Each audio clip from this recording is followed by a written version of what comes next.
처녀에 대하여는 내가 주께 받은 계명이 없으되 주의 자비하심을 받아서 충성스러운 자가 된 내가 의견을 말하노니 내 생각에는 이것이 좋으니 곧 임박한 환난으로 말미암아 사람이 그냥 지내는 것이 좋으니라.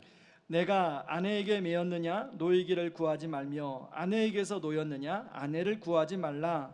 그러나 장가가도 죄 짓는 것이 아니요 처녀가 시집가도 죄 짓는 것이 아니로되 이런 이들은 육신의 고난이 있으리니 나는 너희를 아끼노라.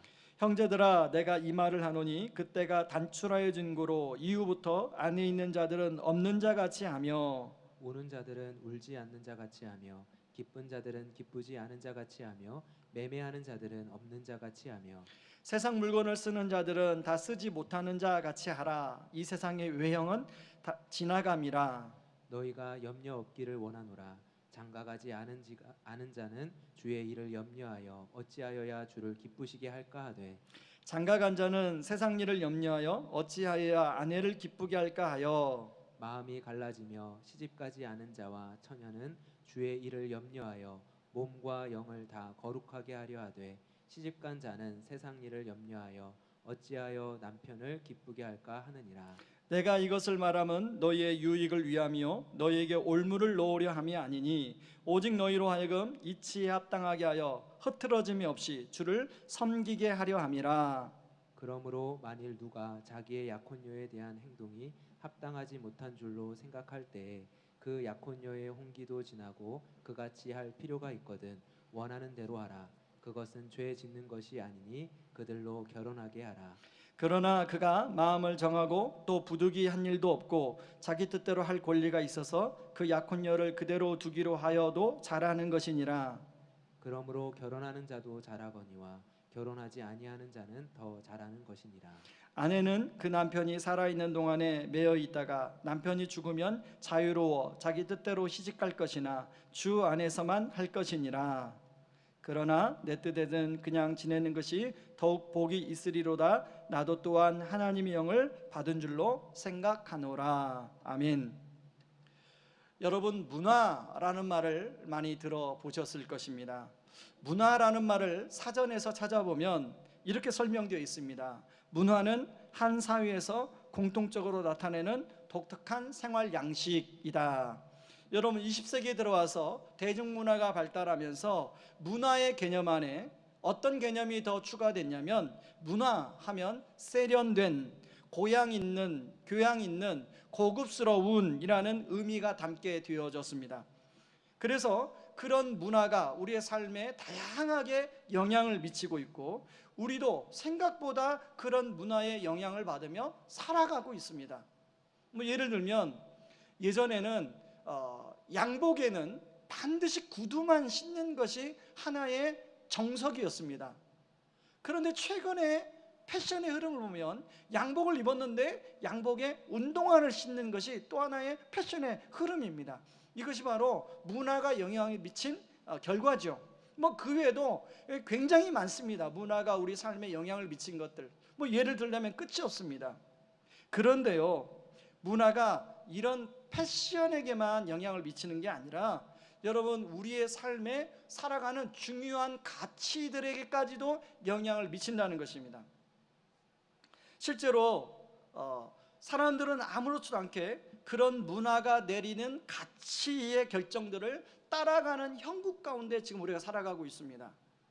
그것을 따라가지 않게 되면 마치 이상한 사람인 것처럼 여기거나 또 시대에 뒤떨어진 사람처럼 그렇게 생각한다는 것입니다.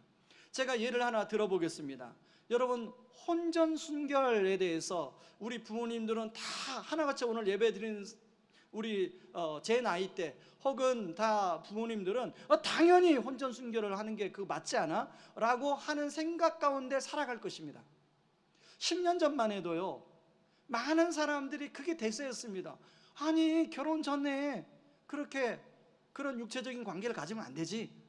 그런데요 여러분 요즘의 젊은이들에게 그런 말을 했다가는 시대에 뒤떨어진 사람으로 그렇게 오해받기 딱 십상이라는 것입니다.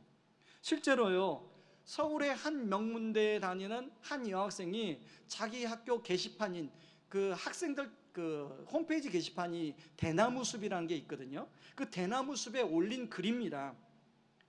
여러분, 혼전순결이라는 단어를 요즘 쓰지 않고요, 혼전주의자냐 혼우관계주의자냐라고 쓰는데요, 실제로 혼우관계주의자라는 말을 많이 씁니다. 이 학생이 올린 글이 이렇습니다. 저는 혼우관계주의자입니다. 얼마 전에 남자친구에게 제가 혼우관계주의자라고 이야기하니까 남자친구가 저한테 헤어지자고 했습니다. 이게 무슨 말이냐면, 여러분, 이 여학생은 나는 결혼 전에는 절대로 성관계는 할 수 없다라고 선포한 거 아닙니까, 남자친구한테? 그러니까 나는 여기까지, 나랑 교제하려면 절대 그건 안 된다, 이게 선포했는데 그 남자친구가 난 그럼 너하고 교제하고 싶지 않다고 헤어졌다는 거예요. 근데 문제는 이 여학생이 이제 그 다음에 글입니다. 그런 이야기를 자기 이성 친구들에게 했다는 거예요. 그러니까 여자친구니까, 여학생이니까 그 같은 여학생들에게 그 남자친구가 내가 혼우관계주의자라고 얘기하니까 헤어지자고 말을 했다. 그랬더니 그 이성 친구들이 한 얘기가 뭐냐면, 야, 그거 네가 그렇게 중요하게 여기는 게 뭐 대단한 것이라고, 남자친구가 원하면 그냥 주면 되잖아 라고 말하면서, 너야말로 구시대적 사고방식을 가지고 있다. 근데 그 다음 한 말이 기가 막힙니다. 너 가정교육을 잘못 받은 것 같다. 다시 가서 니네 부모님한테 가정교육을 제대로 받아라. 여러분, 어떤 게 지금 맞는 겁니까? 우리가 생각할 때는 이 여학생이 말한 혼우관계주의가 맞는 거 아닙니까? 아마 많은 어른들이 그렇게 생각할 거예요. 그런데 여러분 자녀들에게 한번 물어보세요. 자, 그런가 하면 요즘에 새로운 문화로 떠오른 결혼, 여러분, 결혼이 황혼이혼이나 그러면 에이 좀 그렇지만 결혼이라는 말을 이렇게 하면은 굉장히 세련되게 들립니다. 그런데 의외로 많은 사람들이 결혼에 대해서 긍정적으로 생각한다는 거예요. 그런가 하면 비혼, 독신이라고 독신이란 말인데요, 그 비혼이라고 말하면 굉장히 세련된 단어로 들린다는 거예요. 여러분, 이처럼 문화가 가치를 결정하는 시대에 우리는 살아가고 있습니다. 그리고 우리도 모르게 그런 문화의 흐름에 모르게 영향을 받고 살아간다는 것입니다. 제가 왜 오늘 고린도전서 말씀을 가지고 이런 서론의 예화를 드냐면, 여러분, 고린도 교회가 그런 문화의 흐름에 지금 영향받아서 오늘 바울이 쓴 편지가 그런 영향 속에 쓰여진 편지라는 겁니다. 여러분, 고린도 교회에 크게 두 가지 영향의 문화의 흐름이 있는데요, 하나는 쾌락주의의 문화의 흐름이 있었고요, 하나는 금욕주의적인 문화의 흐름이 있었습니다. 여러분, 우리가 잘 아는 것처럼 고린도 전서는 바울이 고린도 교회에게 쓰여진 편지입니다. 이 고린도라는 도시가 항구 도시였는데요, 그 항구 도시 안에는 또 아르테미스 신전이 있었는데, 그 신전에는 그 여사제가 몸을 파는 여사제가 1000명 정도가 있었다고 합니다. 그래서 고린도 사람들이 자기의 소원을 자기 신에게 간구하려면 반드시 여사제와 그런 성적인 관계를 통해서 제사를 지내는 방식이 그런 방식이었다는 거예요.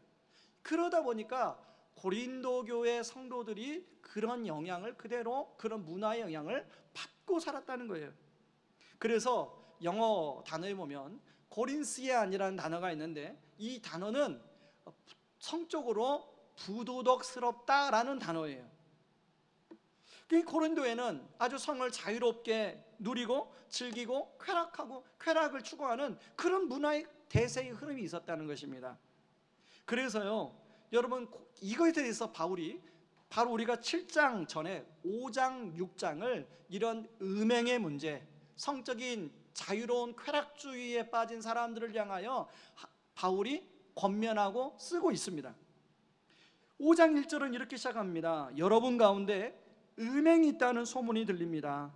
자기 아버지 아내를 데리고 사는 일까지 있다고 하니 그런 음행은 이방 사람 가운데 볼 수 없는 것입니다. 6장 18절에 이렇게 권면합니다. 음행을 피하십시오. 사람이 짓는 다른 모든 죄는 자기 몸 밖에 있는 것이지만 음행을 하는 자는 자기 몸에다 죄를 짓는 것입니다 라고 바울이 따끔하게 이야기를 하고 있습니다. 그런가 하면 이런 쾌락주의의 영향, 문화의 영향의 흐름에 있었던가 하면 또한 고린도 교회는 이와 전혀 상반적인 바로 금욕주의적인 문화의 흐름에 영향을 받고 있었다는 것입니다. 여러분, 이 금욕주의는 당시의 큰 철학 사조인 영지주의에서 나왔는데요, 영지주의자들은 뭘 주장했냐면, 영은 선하고 육은 악하다고 그런 사람들이 그렇게 주장을 했습니다.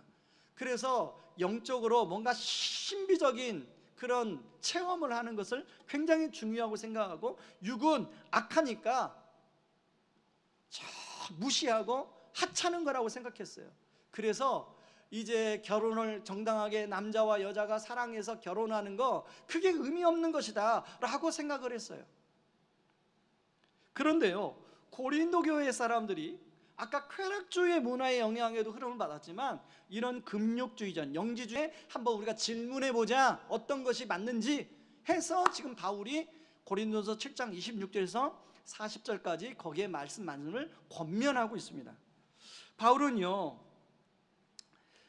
권면을 하면서 이 26절부터 40절까지 내용이 대략 이렇습니다. 결혼은 결코 그렇게 나쁘고 해로운 게 아니다. 결혼해도 좋고 안 해도 좋습니다. 그렇지만 결혼한 부부가 서로 헤어질 필요는 없습니다. 오히려 서로에게 충성스럽게 책임과 의무를 다하면서 서로를 배려하며 섬길 것을 이야기하고 있습니다. 그런가 하면 싱글맘들을 위해서는 재혼을 해도 좋고 안 해도 좋습니다. 그러나 재혼할 때 반드시 주 안에서만 해야 합니다 라고 이야기하고 있습니다.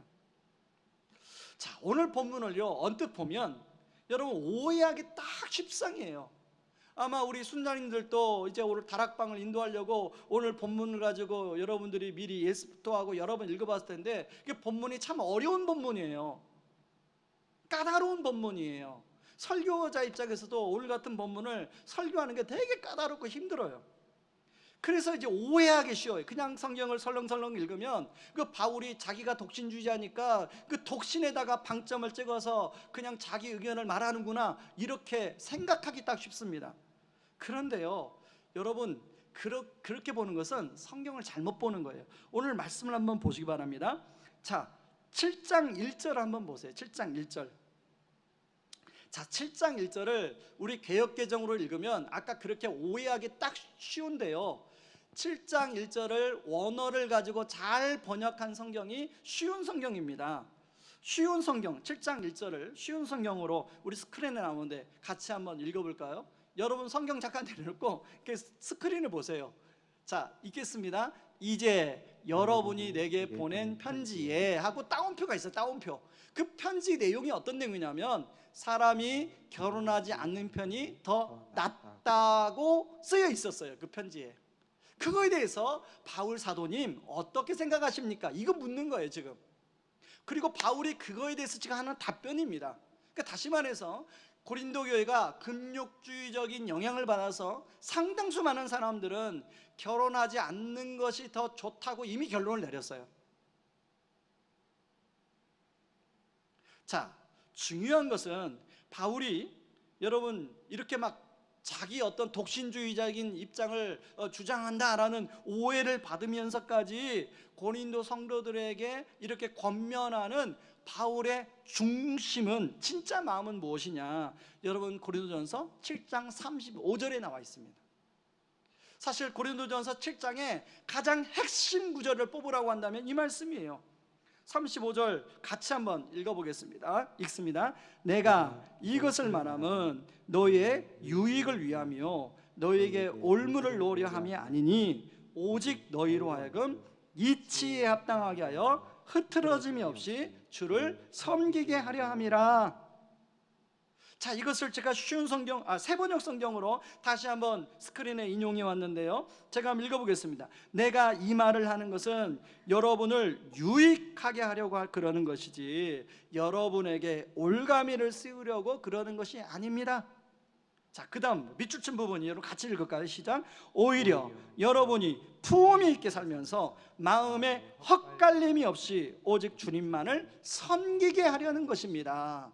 그러니까 바울이 지금 이 편지를 쓰는 목적이 뭐예요? 사람들로 하여금 오해를 불러일으켜서 헷갈리게 하려고 쓴 게 아니라 정말로 진리를 붙들고 품위 있게 사는 것이 무엇인가, 그리고 오직 어떻게 하면 주님을 잘 섬길 것인가의 관점에서 이 지금 성경을 기록하고 있다는 것입니다. 자, 바울은요, 성도들이 아까 말한 것처럼 쾌락주의 문화의 영향, 그런가 하면 금욕주의 문화의 영향에 그 흐름 앞에 성도로서 좌로도 우로도 치우치지 않고 헛갈리지 않고 품위 있게 사는 게 무언가? 여러분, 여기 보면 헛갈리다라는 표현이 좀 여러분들한테 낯설 거예요. 근데 제가 사전을 찾아봤습니다. 내가 알기로는 헷갈리다가 표준어 같은데, 근데 사전을 찾아보니까요, 헛갈리다란 말과 헷갈리다란 말 둘 다 표준어입니다. 근데 먼저 표준어가 헛갈리다란 말이 먼저 표준어래요. 원래 표준어. 근데 나중에 헷갈리다가 사람들이 많이 쓰니까 그게 표준어로 인정하게 됐다는 거예요. 사전의 뜻은 이렇습니다. 정신이 혼란스럽게 되다 마구 뒤섞여 갈피를 잡지 못한다. 다시 말해서 지금 고린도 성도들이 어떤 상황입니까? 쾌락주의 문화의 영향, 금욕주의 문화의 영향 속에 두 상반적인 문화의 흐름 속에서 어떻게 해야 될지 마구 뒤섞여 갈피를 잡지 못하고 있는 상황이에요. 여러분, 그런데 여러분, 이런 문화의 흐름 속에서 갈피를 잡지 못하는 것은 고린도 교회 성도만인가요? 여러분, 21세기를 사는 우리들은 아닙니까 지금? 제가 최근에 그 기사 하나를 봤는데 너무 가슴 아픈 기사를 하나 봤어요. 총신대학교, 여러분 총신대학교 하면요, 제가 나온 저는 총신대학교 대학원을 나왔는데 우리나라 신학교 중에 여러 신학교 중에 가장 건전하고 하나님 말씀을 잘 가르치고 하나님 말씀대로 살 수 있도록 목회자를 길러내는 곳이 총신대학교입니다. 근데 그 총신대학교에서 있었던 얘기예요. 총신대학교에서 종말론과 인간론을 가르치는 이상원 교수님이라는 분이 계십니다. 학생들이나 교수님들 사이에서 상당히 실력도 인정받고 또 덕망도 있고, 그래가지고 최근에는요 총장 후보로까지 딱 2명이 올라갔는데 총장 후보로까지 올라가신 분이에요. 근데 이분이 자기 수업 인간론 시간에, 당연히 인간론 시간에 강의할 수 있지 않습니까? 동성애에 대한 강의. 근데 동성애에 대한 강의를 하면서 동성애가 죄다, 그리고 왜 죄인가를 이 설명을 하는데, 이 동성애는 선천적인 것이 아니라 후천적인 것이다. 그리고 왜 그 남자들이 왜 동성애에 빠지게 되는지를 이제 생물학적으로 설명을 했는데요, 저도 그분의 하도 논란이 많아서 이제 그분의 강의를 제가 직접 한번 읽어봤습니다, 글로. 근데 제가 볼 때는 전혀 문제가 없어요. 그건 교수님, 동성애가 죄라고 가르치는, 당연히 신학교 교수님이 가르쳐야 되죠. 가르치는 교수님으로서 설명할 수 있는 것들이에요. 그런데 그 강의를 듣는 몇몇 총신대 학부생들, 여러분 총신대 대학교에는 신학과도 있지만 신학과 아닌 과들이 있거든요. 그 학부생들이 그 교수님의 강의를 들으면서 성적 모멸감을 느꼈다는 거예요. 그래서 요즘에 말하는 뭐죠? 그런 성추행? 뭐 그런 걸로 고발을 했어요, 고발. 여러분, 이분 외에도 우리 교회에 와서 말씀을 전해주셨던 김지찬 교수님, 그리고 김희석 교수님, 이분들도 동성애에 대해서 강의를 했다가 다 고발당했어요. 그래서 고발당한 것뿐만 아니라 학교에서 징계를 받았어요. 여러분, 이게 일반 대학교도 아니고 신학교에서 이런 결과가 나오자 성경을 성경대로 가르치고 믿는 총신대에서 동성애가 더 이상 죄라고 가르칠 만한 교수님이 누가 있겠어요? 신학생들한테 아, 동성애가 죄입니다.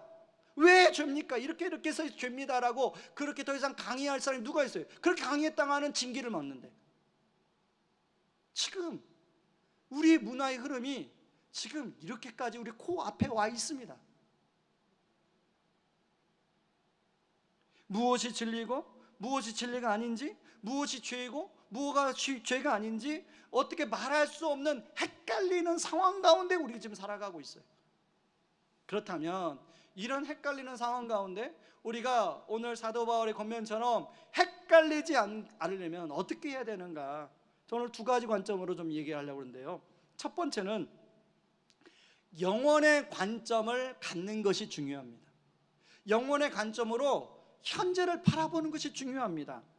자, 바울은 결혼하지 않은 자매들에게 굳이 결혼하지 말고 그냥 지내는 것이 좋습니다라고 본문에 설명해요. 근데 그 이유가 나오는데요. 26절에 보면 임박한 환난으로 말미암아라고 나와요.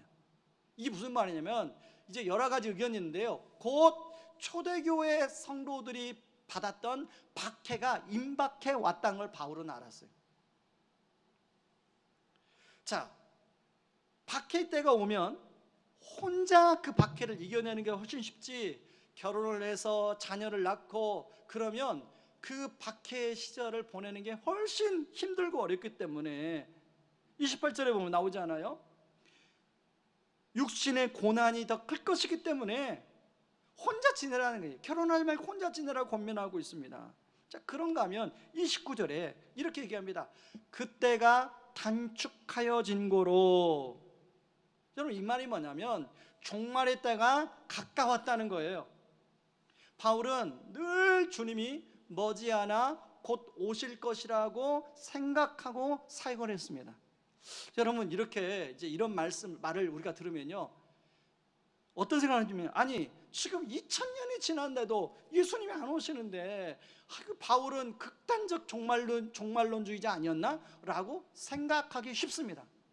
그런데요, 여러분, 그 생각이 잘못됐다는 걸 제가 보여드릴게요. 자, 베드로후서 3장 8절 9절을 한번 보겠습니다. 같이 한번 우리 읽어볼까요? 베드로후서 3장 8절 9절 같이 읽습니다.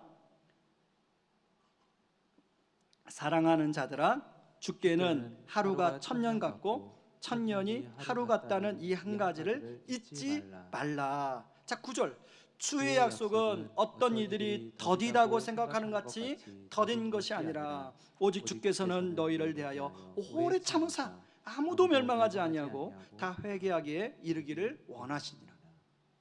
여러분, 10절은 이렇게 말합니다. 10절 살펴보기 전에 여러분, 바울의 때에 예수님이 오실 수 있었습니다. 그런데 바울의 때에 예수님이 오시지 않고 예수님의 종말을 연기한 것은, 만약에 바울의 때에 예수님이 오셨다면 저와 여러분들은 구원을 받을 수 없었습니다. 지금도 우리 주님은 더 많은 사람들이 구원받도록 종말의 때를 연기하고 계십니다.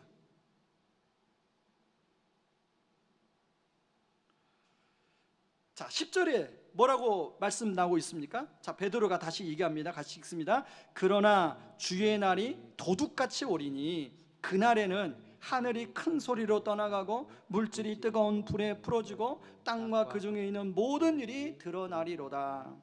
여러분, 도둑이 예고하고 집에 쳐들어오지 않습니다. 생각하지 못할 때 도둑이 드는 것입니다. 주님은 오늘 밤에도 재림할 수 있습니다.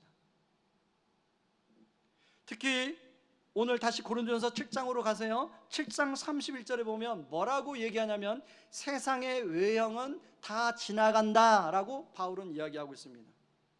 다시 말해서 지금 우리가 정말로 중요하게 여기고 의미 있게 여기는 것들은 다 지나간다는 거예요. 이 말이 다시 말로 하면 우리가 정말로 보고 누리고 우리가 나름대로 소중하다고 생각하는 것은 사실은 다 그림자라는 거예요. 그림자. 어떤 그림자요? 장차 주님이 오셔서 이 세상에 가지고 올 천국의 영광의 그림자라는 거예요.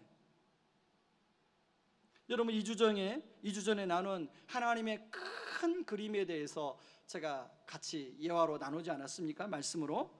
자, 하나님의 가장 큰 그림은 바로 영원의 관점에서 우리 현재를 바라보는 것이 하나님의 가장 큰 그림이에요.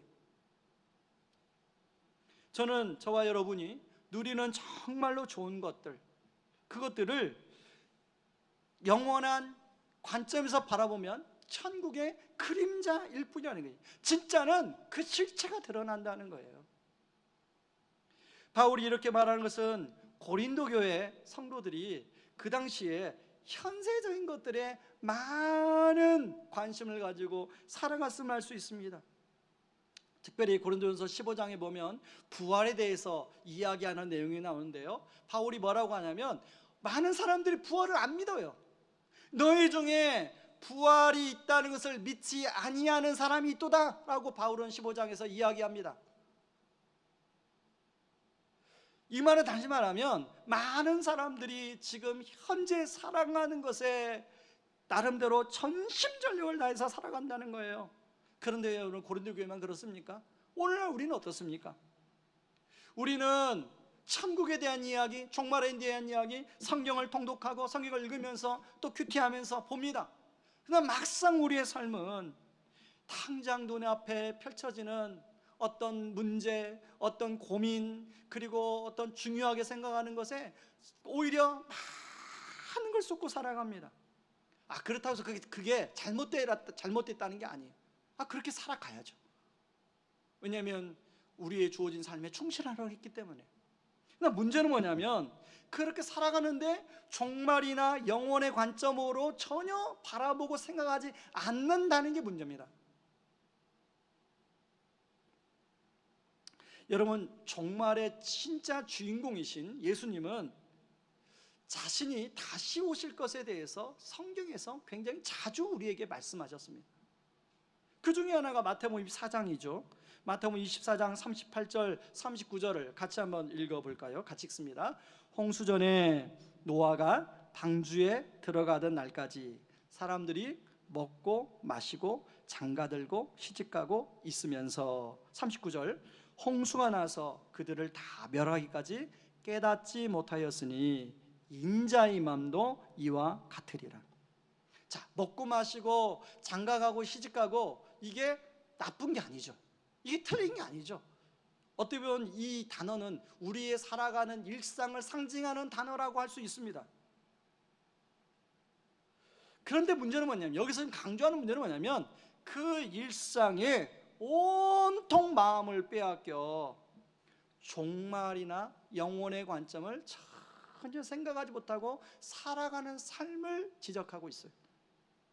우리 주님은 이렇게 말합니다. 마가복음 13장 35절에 그러므로 깨어 있으라. 집주인이 언제 올는지, 혹 저물 때일는지, 밤중일는지, 다굴 때일는지, 새벽일는지 너희가 알지 못하리라. 여러분, 우리 주님이 언제 온다는 거예요? 혹 저물 때일는지, 밤중일는지, 다굴 때일는지, 새벽일는지 우리가 할 수 없지만 주님은 분명히 오신다는 거예요. 그러니 현재를 영혼의 관점으로 바라보는 것이 자꾸자꾸 우리 삶 가운데 필요하다는 것입니다. 여러분, 바울이 말하는 게 뭐예요?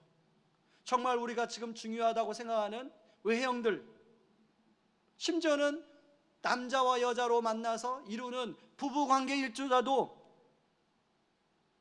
주님의 종말의 때는 다 의미가 없어진다는 거예요.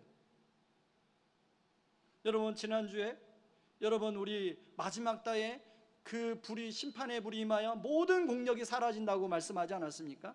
정말로 남는 것은 예수를 믿는 나와, 그리고 그 예수님과 그 예수님, 주님을 사랑해서 주님을 예배하고 주님을 섬기고, 그리고 주님 나라를 위하여 영혼 구원하고 제사 삼고 그렇게 섬긴 것만 남을 수 있다는 거예요. 문화적인 대세, 동성애, 그리고 조론, 비혼, 이런 문화적인 대세의 흐름들은 또 시간이 지나면 다 흘러갈 거예요. 남는 것은 하나님의 말씀의 진리만 남는 거예요. 여러분, 제가 어느 덕망 있는 목사님의 그 강의를 유튜브로 이렇게 들었는데요, 그분이 이런 말씀을 하는 겁니다. 문화가 가치를 결정하는 시대가 되고 문화적 대세가 진리인 것처럼 말하는 시대가 되어버렸습니다. 그러나 중요한 것들은 문화가 가치를 결정하도록 내버려둬서는 안 됩니다. 왜냐하면 문화는 늘 변화하기 때문입니다. 왜냐하면 문화는 늘 인간 중심적으로 향하기 때문입니다. 영원히 변하지 않는 하나님의 말씀이 그 가치를 결정할 수 있도록 해야 합니다. 여러분, 이런 관점에서 우리는 베드로가 한 말을 다시 한번 마음에 새겨야 합니다. 베드로후서 1장 14절 25절에 뭐라고 말씀하냐면 이런 말씀합니다. 다 같이 읽어보시죠. 그러므로 모든 육체는 풀과 같고 그 모든 영광은 풀의 꽃과 같으니 풀은 마르고 꽃은 떨어지되 오직 주의 말씀은 세세토록 있도다 하였으니 너에게 전한 복음이 곧 이 말씀이니라.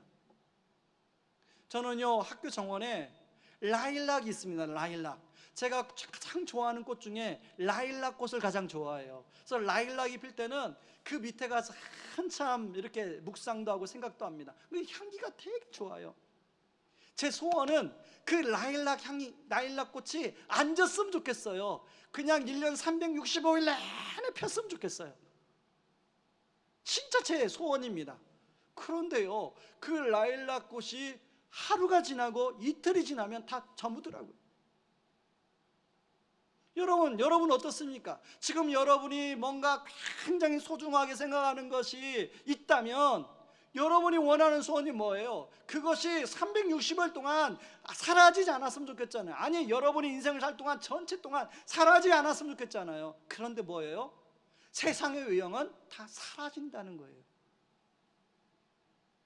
오직 사라지지 않는 건 하나님의 진리의 말씀만은 사라지지 않는다는 거예요.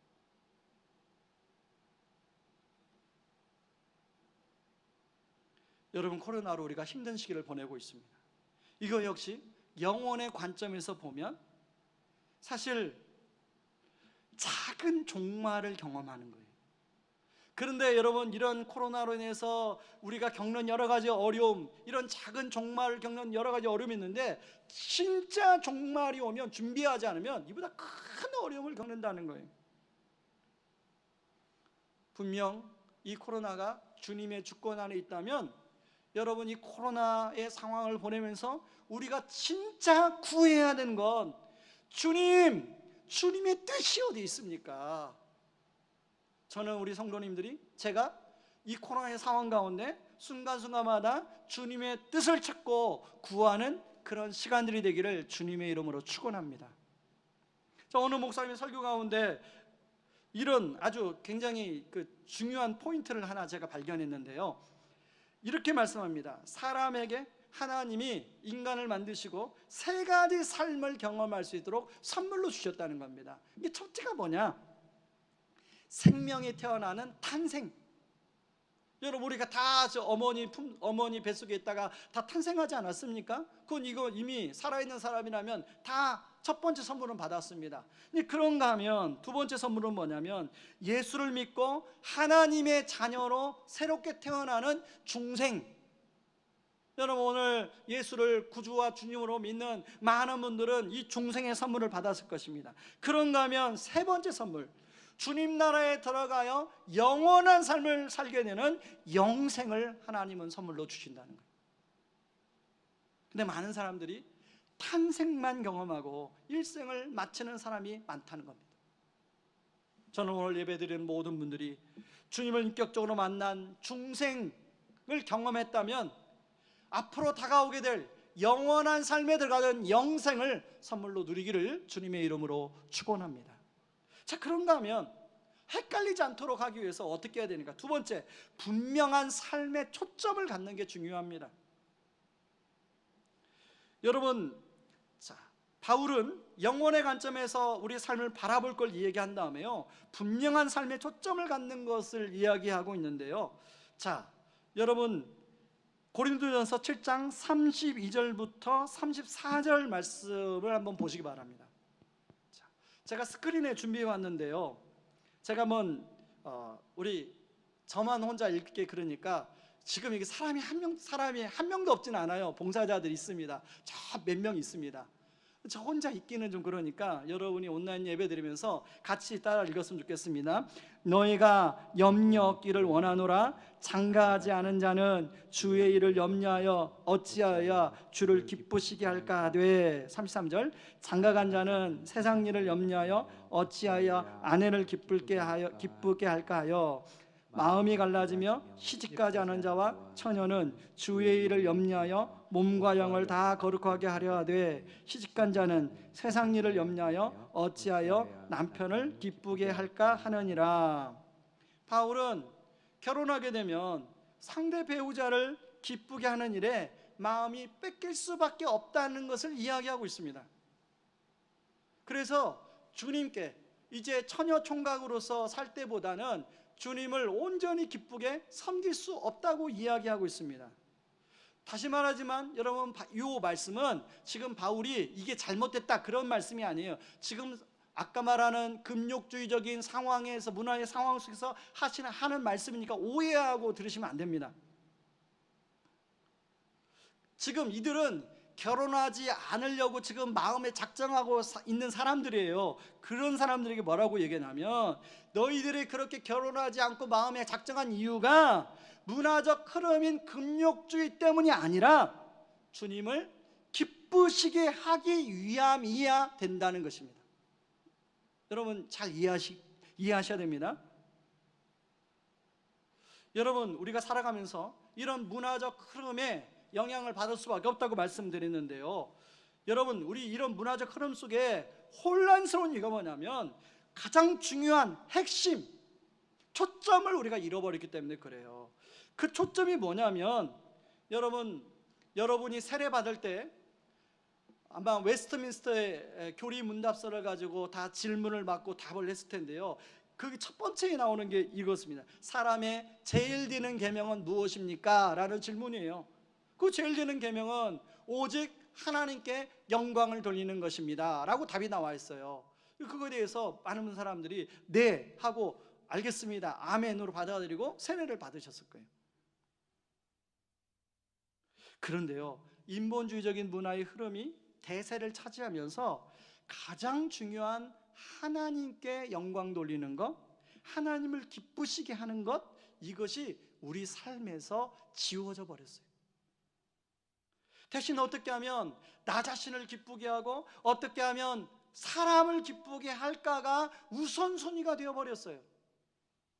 그러다 보니 급변하는 문화의 흐름 속에서 어떻게 해야 되나 혼란스러운 거죠. 바울은 이 부분에서 명확하게 핵심을 간파해서 이야기하고 있는데요, 올바른 영적 우선순위를 다시 회복하라는 거예요. 주님을 기쁘시게 하라는 것에 삶의 초점을 맞추라는 거예요. 당연히 여러분 결혼하면 하나님 짝지어준 아내, 남편을 기쁘게 해야죠. 그게 잘못됐다고 가르치는 게 아닙니다.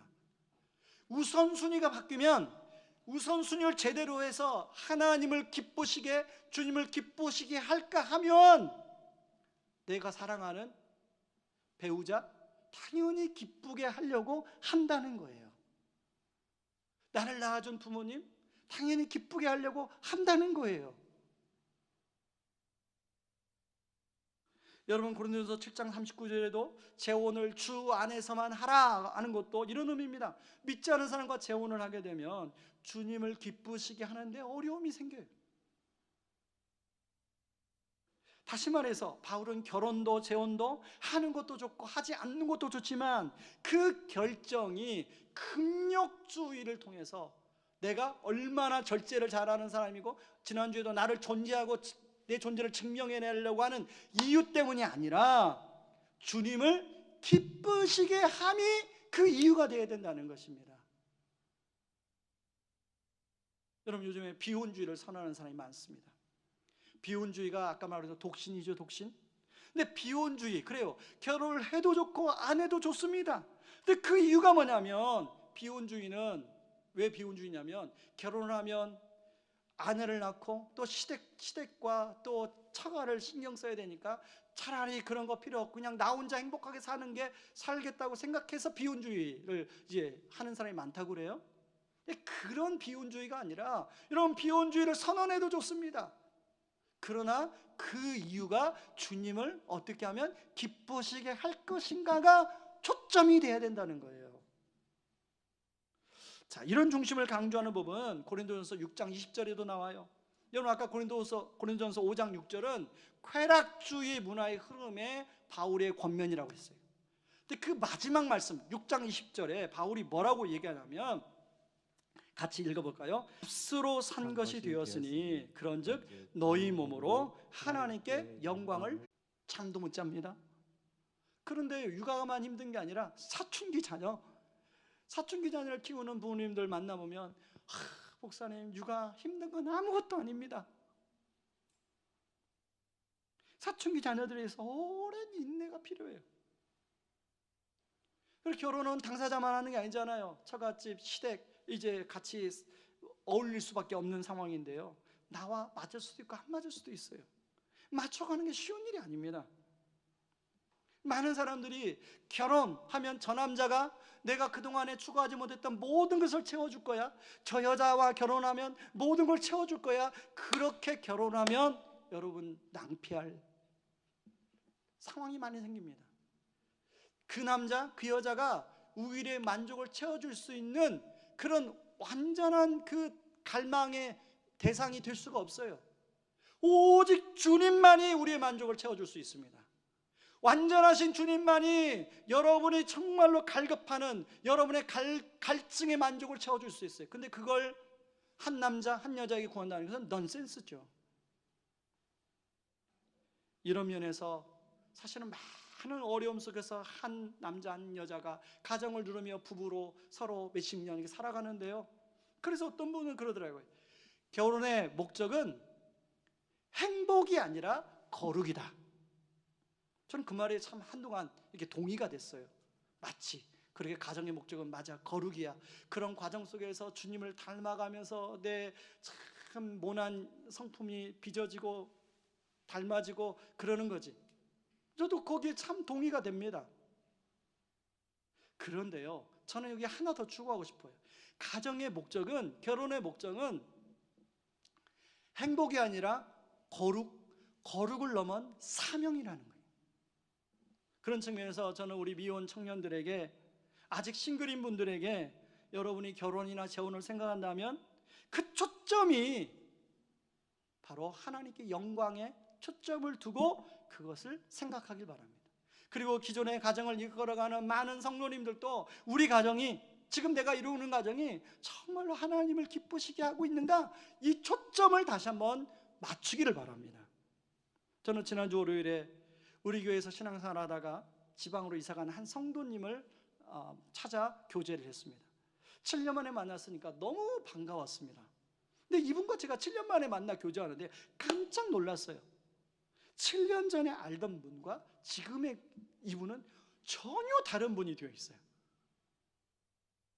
이분이 하는 얘기입니다. 한우는 믿음 없는 남편을 놓고 이렇게 기도하는 가운데 성령님께서 자기에게 이런 지혜를 깨달아 주셨대요.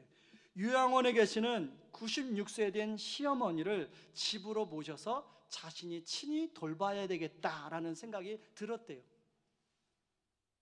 그래서 이제 남편한테 동의를 구했더니 남편이 그거 당신 못할 거라고. 그렇지만 그 96세 된 치매에 걸린 시어머니를 자기 집으로 모셔왔답니다. 그리고 그 시어머니를 이제 기저귀도 갈아주고 때로는 목욕도 시켜주는데요, 기저귀 갈다 보면 이렇게 변이 이렇게 팔에 묻는데요. 근데 희한한 것은 그 냄새가 그렇게 나쁘진 않더라는 거예요. 그러면서 저한테 뭐라냐면, 목사님, 제가 그 쌍둥이를 낳은 거 아시지 않습니까? 제가 쌍둥이 낳아서요, 처음에 애들 기저귀도 못 갈아줬습니다. 비위가 상해서. 그런데 희한하게 우리 시어머니 기저귀 가는데 변이 묻었는데도 냄새가 안 나요. 그런 이제 남편이 그런 모습을, 아내의 모습을 봤지 않았겠습니까? 하루는 남편이 그 아내의 모습에 감동이 돼가지고 이렇게 제안을, 여보, 우리 어머니를 돌봐줘서 너무 고마워요. 내가 감동이 돼서 당신에게 뭔가 선물을 하나 해주고 싶은데 당신 뭐 필요한 거 없어요? 이 여자 성도님이 이분한테 남편에게 뭐라고 그러냐면, 저 다른 거 필요 없어요. 그런데 한 가지만 제가 말하고 싶은 게 있는데 말해도 될까요? 말해보라고. 사실은 내가 새벽기도 나가는데 새벽기도 나갈 때 너무 무섭다고. 그래서 당신이 나 새벽기도 나갈 때 함께 나가주면 안 되겠냐고. 이 남편분이요, 처음에는 매일 새벽기도를 따라 나갔는데 이분이 사업을 해서 되게 바쁘신 분입니다. 그러다 보니까 지금은 일주일에 3번을 따라 나가신대요. 그러면서 남편 안에 조금씩 믿음이 자란다는 거예요. 그런가 하면 이분이 자기가 지금 한 달에 30명을 새로운 사람을 만나서 전도하고 양육하는 일을 하고 있다는 거예요. 그래서 제가 어떻게 하냐고, 어떻게 그 지방에서 새로운 사람을 만나냐고 물어봤더니, 여러분 당근마켓이라고 그 중고 제품 파는 그 사이트를 아시죠? 거기에다가 이런 이제 문구를 이분이 올렸어요. 광고 문구를. 행복한 가정을 원하시는 분 상담해 드립니다. 그런가 하면 부부관계로 어려움이 있는 분들, 고충이 있는 분들 제가 도와드리겠습니다. 그래서 예쁜 사진 찍고 예쁘게 글을 써서 이렇게 올렸어요. 자기 전화번호를. 그랬더니 그런 어려움 있는 사람들이 자기한테 전화 와서 찾아오더라는 거예요. 그래서 그분 만나서 식사 사주고 커피 대접하면서 이야기 다 고충 이야기 들어주고, 그리고 몇 번 만나다가 마음의 문이 열리면 복음을 전하고, 그리고 복음을 전해서 예수님 영접하면 양육을 하고, 그런 일을 하고 있더라는 거예요. 제가 이분을 한 지가 2006년도에 처음 이분을 알았거든요. 근데 그때는 초신자고 정말 어려울 때 알게 됐는데, 그때 제가 초신자 때 이분에게 전한 말씀, 그분이 얘기하더라고요. 목사님 말씀대로 제가 지금 살고 있습니다. 그분의 삶이 어려울 때, 성도님 지금 삶이 어렵지만 하나님이 분명한 하나님이 여기에 뜻이 담겨져 있을 것입니다. 자기가 지금 그 하나님의 뜻을 지금 실행에 옮기면서 살고 있다는 거예요. 제가 너무 기쁘더라고요. 그분을 만나고, 그분하고 이제 그러는데요. 지금 이제 남편이 이제 퇴직을 한 몇 년 후엔 퇴직을 하게 될 텐데, 남편의 사업 다 정리하게 되면 자기 부부의 삶의 포커스는 미자립 교회 목사님들, 교회를 개척하려고 하는 목사님들, 그리고 선교사님들을 어떻게 하면 도울 수 있을까를 놓고 지금 기도한다는 거예요. 제가 그분을 만나고 돌아오는데 딱 단어, 이 생각나요. 삶의 초점이라는 단어가 생각나더라고요. 이분은 오로지 복음을 전하고 영혼을 양육하고 거기에 초점이 가 있어요. 어떻게 하면 주님을 기쁘시게 할까에 초점이 가 있더라고요. 여러분, 우리가 코로나로 어려운 때를 보내고 있지만 우리의 삶이 이런 초점이 흔들리지 않는다면, 초점을 놓친다면 분명히 이런 가운데서 우리 주님이 주시는 위로와 기쁨과 평안이 넘치기를 믿습니다. 이 시간에 같이 찬양하고 기도하며 나가기를 원하는데요, 내 평생 사는 동안 같이 찬양합니다.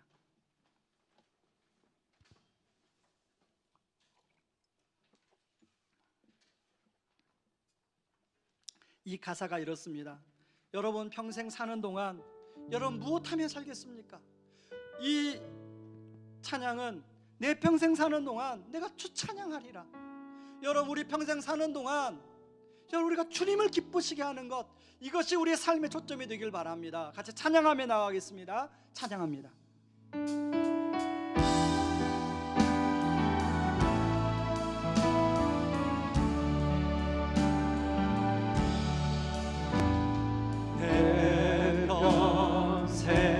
사는 동안 주 찬양하리. 여호와 하나님 내 주를 찬양하리. 주님을 못 사랑이 즐겁도다. 내 영혼 주 안에서 참 기쁘리. 한 번 더 내 평생 사는 동안, 내 평생 사는 동안 주 찬양하리. 여호와 내 하나님 주 찬양하리. 주를 찬양하리. 마음이 주님을 묵상하라. 즐겁도다. 즐겁도다. 내 영혼 주 안에서 참 기쁘리. 안에서 참 기쁘리. 내 영혼아 주님을 송축하라. 영원한 주님을 우리 손 들고 찬양합니다. 내 영혼아 주님을 찬양하라. 주님을 찬양하라. 내 영혼아 주님을 송축하라. 송축하라. 내 영혼아 주님을 찬양하라. 한 번 더 찬양합니다. 내 영혼아 주님을 송축하라. 영원한 주님을 송축하라. 내 영혼아 주님을 찬양하라. 주님을 찬양하라. 내 영혼아 주님을 송축하라. 주님을 송축하라. 내 영혼아 주님을 찬양하라. 주님을 찬양하라. 여러분 이 시간에 같이 기도하기를 원합니다. 여러분 문화의 흐름 속에 문화가 결정하는 가치를 우리가 그냥 따라가고 있지는 않습니까? 속도 위반의 문화, 조론, 비혼, 동성에 대한 문화의 흐름들이 지금 우리의 가치를 도전하고 결정하려고 합니다. 그러다 보니 어떻게 해야 될지 헷갈리고 있습니다. 우리가 헷갈리지 않기 위해서는 하나님, 내가 영혼의 관점에서 현재를 바라보게 하여 주시옵소서. 내가 지금 현재를 위해서 최선을 다해 살지만 항상 영혼의 관점, 종말에 다시 오실 주님을 바라보게 하여 주시고 그 관점에서 살아가게 하여 주시옵소서. 주님을 기쁘시게 하는 삶에 분명한 삶에 초점을 맞추며 살아가게 하여 주시옵소서. 우리 같이 한번 기도하며 나아가기를 원합니다. 기도하겠습니다. 고마우신 하나님 아버지, 고맙고 감사합니다. 아버지 하나님, 우리가 아버지 여러 가지 문화의 흐름이 아버지 우리를 도전하는 시대에 살아가고 있습니다.